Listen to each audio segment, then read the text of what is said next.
I think there's a number of reasons where people are looking at process automation at what level, at the business level.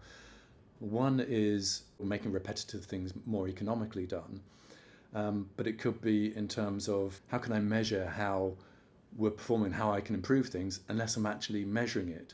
How can I measure it? Well, I can do that in the old traditional way with humans and check boxes and things like this.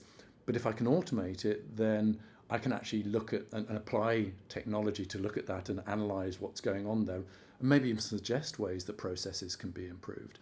So I think that there's a very strong drive for automation where two things: where you can be sure that you're capturing all the information and that you can show that you're being compliant. And there's the other side of things. These environments are also very sensitive, and you've got to be absolutely sure that only the right people can see things at the right time, or actually do things at a particular time. Where we're seeing most traction, it isn't those two spaces of low code. How do we deliver rapid solutions to people? But then also, how do we fit into the technology infrastructures that people are asking for? So, like I say, these microservice orchestration.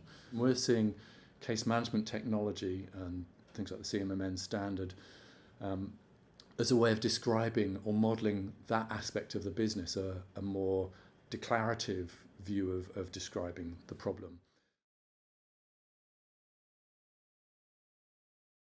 The heart of Flowable has always been open source and very liberal open source, so anyone can use our open source engines. We see governments and other institutions looking for open source as a way of, this gives us longevity in this technology, the lessons we learned. If we're using this for real, then yeah, absolutely, we'll pay money for support and maintenance. We may actually contribute as well to that, which is fantastic. But the driver there is that I'm not tied in. I can model my processes, I can model my cases, I can model my decisions, and I know that I can take that technology, if they're using open standards, and run it in other environments. Even better, I can take the engines that execute that, they're open source, and I can be in control of my destiny and use those execution engines in my own technology without having to be tied into a vendor.